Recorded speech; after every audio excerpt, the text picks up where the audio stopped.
Hi friends, welcome to our channel. Brahmamudi serial next ఎపిసోడ్లో ఏం జరగబోతోందో ఈ వీడియోలో చూసి తెలుసుకుందాం. రుద్రానికి దిమ్మ తిరిగే షాక్ ఇచ్చిన ఇందిరాదేవి అసలేం జరిగింది అని తెలుసుకోవడానికి ఈ వీడియోని స్కిప్ చేయకుండా ఎండ్ వరకు చూసేయండి. రాజ్ ఇన్స్పెక్టర్ గారితో కాల్లో మాట్లాడుతూ ఉంటాడు.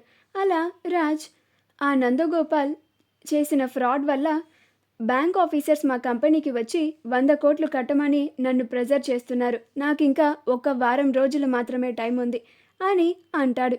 అప్పుడు ఇన్స్పెక్టర్ గారు 100 కోట్ల ఏం మాట్లాడుతున్నావు రాజ్ నువ్వు అని అంటాడు. అప్పుడు రాజ్ అవును ఇన్స్పెక్టర్ గారు, మా తాతయ్య గారు ఆ నందగోపాల్ వాళ్ళ నాన్న ఫ్రెండ్స్, అందుకని వాళ్ళ స్నేహానికి నమ్మి మా తాతయ్య గారు వాళ్ళ ఫ్రెండ్కి 100 కోట్లకి షూరిటీగా ఉన్నారు. ఇప్పుడు వాళ్ళ కొడుకు నందగోపాల్ ఇలా మోసం చేసి బ్యాంకు వాళ్ళకి ఒక్క రూపాయి కూడా చెల్లించలేదు. అందుకని షూరిటీగా మా తాతయ్య గారు ఉన్నందున వాళ్ళు ప్రస్తుతం నా దగ్గరికి వచ్చి బ్యాంకు వాళ్ళు 100 కోట్లు కట్టమంటున్నారు, లేకపోతే మా ఆస్తి మొత్తం జప్తు చేస్తామని చెప్తున్నారు. అందుకని ఎట్టి పరిస్థితుల్లో ఒక్క వారం రోజుల్లో ఆ నందగోపాల్ని పట్టుకొని తీరాలి. మీ హెల్ప్ నాకు చాలా అవసరం అని అంటాడు. అప్పుడు ఇన్స్పెక్టర్ గారు మీరు చెప్తున్నారు కాబట్టి మీ ప్రెషర్ కూడా నేను అర్థం చేసుకుంటున్నాను. మీరు కూడా బ్యాంకు వాళ్ళకి 100 కోట్లు కట్టాలి కాబట్టి ఈ వారం రోజుల్లో అతన్ని పట్టుకోవడం చాలా కష్టం. కానీ మేం చేయాల్సిన ప్రయత్నం మేము చేస్తాం సార్. వీలైనంత తొందరలో అతన్ని పట్టుకొని మీకు ఇన్ఫర్మేషన్ ఇస్తాం అని కాల్ని కట్ చేస్తారు. అప్పుడు రాజ్ చేతికి చిక్కాడు అని అనుకున్నవాడు కూడా మిస్ అయ్యాడు. ఎట్టి పరిస్థితుల్లోనూ ఈ వారం రోజుల్లో ఆ నందగోపాల్ ఎక్కడికి పరారయ్యాడో తెలుసుకోవాలి. ఏ కంట్రీలో ఉన్నా సరే వెళ్ళి వాడిని తీసుకొని లాక్కు రావాలి అని అనుకుంటూ ఉంటాడు. లేకపోతే ఆ 100 కోట్లు ఇప్పటికిప్పుడు నేను ఎక్కడి నుంచి తీసుకొచ్చి కట్టాలి? నేను ఆ 100 కోట్లు కట్టలేకపోతే నా ఆస్తిని జప్తు చేస్తామంటున్నారు. అదే పని జరిగితే ఇన్నాళ్ళుగా మేము కాపాడుకుంటూ వస్తున్న మా కుటుంబ పరువుని, మా వంశ ప్రతిష్టని మొత్తం నేను రోడ్డున పడేసినట్టు అవుతుంది. అలా అస్సలు జరగడానికి వీలు లేదు. అలా జరగకుండా జాగ్రత్త పడాలి. ఇందులో కొంచెం కళావతికి చెప్తే నాకు కొంచెం ఏమన్నా సహాయంగా ఉంటుందేమో చూద్దాం అని ఇంటికి వెళ్తూ ఉంటాడు.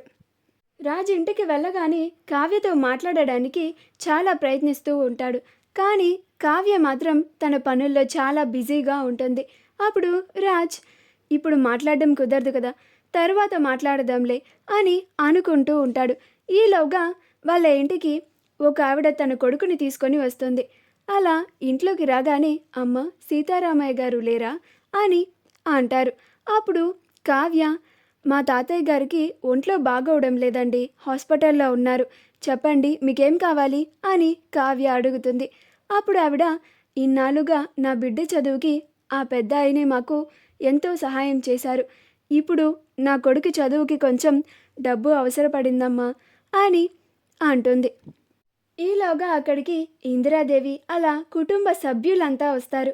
అప్పుడు ఇందిరాదేవి ఏంటమ్మా ఇలా వచ్చావు, నీ కొడుకు ఎలా చదువుతున్నాడు అని అంటుంది. అప్పుడు ఆవిడ నా కొడుకు చాలా బాగా చదువుతున్నాడమ్మా, ఈసారి తనకి చాలా మంచి మార్కులు వచ్చాయి. ఇంకా పై చదువులు చదువుకోవడానికి మా దగ్గర డబ్బులు లేవమ్మా, మా స్తోమత మీకు తెలిసిందే కదా, అందుకని పెద్దయ్య గారు ఏమన్నా సహాయం చేస్తారేమో అని ఆయన దగ్గరికి వచ్చాము అని అంటుంది. అప్పుడు ఇందిరాదేవి ఎంత కావాలమ్మా, ఎంత ఖర్చు అవుతుంది సుమారుగా అని అంటుంది. అప్పుడు ఆవిడ 2 లక్షలు కావాలమ్మా అని అంటుంది. అప్పుడు ఇందిరాదేవి కావ్య డబ్బు తీసుకొనిరా అని అంటుంది. అప్పుడు కావ్య తీసుకొని వచ్చి ఇదిగోండి అమ్మమ్మ గారు, తాతయ్య గారు ఇంతకు ముందే వీళ్ళకి సహాయం చేశారు కదా, ఇప్పుడు తాతయ్య గారు లేరు కాబట్టి ఆయన భార్యగా మీరే ఈ డబ్బుని వాళ్ళకి దానంగా ఇవ్వండి అని అంటుంది. అప్పుడు ఇందిరాదేవి వాళ్ళకి ఆ డబ్బుని ఇస్తుంది. అప్పుడు ఆవిడ ఆ డబ్బుల్ని తీసుకొని ఇందిరాదేవికి దండం పెట్టి మీకు ఎప్పటికైనా మేము రుణపడిపోయి ఉంటామమ్మా అని అంటుంది. అప్పుడు ఇందిరాదేవి ముందు నీ కొడుకుని చక్కగా చదివించు అని అంటుంది. అలా వాళ్ళిద్దరూ వెళ్ళిపోతారు. వాళ్ళు వెళ్ళిపోగానే రుద్రాని ఇలా లక్షలు లక్షలు దానం చేస్తే ఇంకా ఈ ఆస్తిలో మాకేం మిగులుతుంది అని అంటుంది. అప్పుడు ఇందిరాదేవి నేను వాళ్ళకి దానంగా ఇచ్చింది 2 లక్షలు మాత్రమే. అంటే నాకు తెలిసి నువ్వు ఆ 2 లక్షల్ని నీ ఖర్చులకి ఒక 3 రోజులు కూడా ఉంచవనుకుంటా. మరి నీ ఖర్చుల గురించి నేను బయటకు తీయమంటావా నీ లిస్టు అని అంటుంది. అప్పుడు రుద్రాని అమ్మ నేను ఒకటి వాళ్ళొకటా, నేను మీ కూతుర్ని, వాళ్ళు ఎవరో అనామకులు అని అంటుంది. అప్పుడు ఇందిరాదేవి కానీ నా దృష్టిలో మాత్రం వాళ్ళే ఎక్కువ. ఎందుకంటే మేమిచ్చిన డబ్బులతో వాళ్ళ కొడుకుని చక్కగా చదివించుకుంటున్నారు. కానీ నువ్వు మాత్రం మా దగ్గర డబ్బు తీసుకొని మొత్తం దారాగతం చేస్తున్నావు అని అంటుంది. ఇంకొక మాట ఇప్పుడే చెప్తున్నాను, అందరూ వినండి.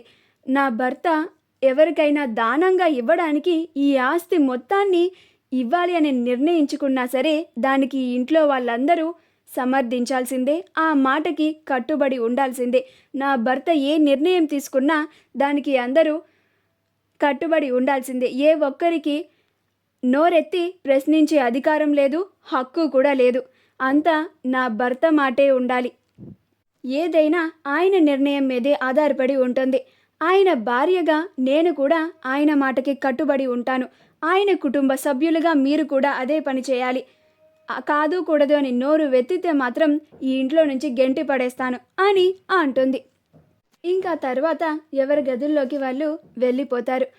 కావ్య వాళ్ళ గదిలోకి వెళ్ళగానే రాజ్ చాలా టెన్షన్లో ఉండి గమనించి కాఫీ తీసుకురావడానికి కిందకి వెళ్తుంది. అలా రాజ్ కోసం కాఫీని తీసుకొని వచ్చి ఏవండి అని అంటుంది.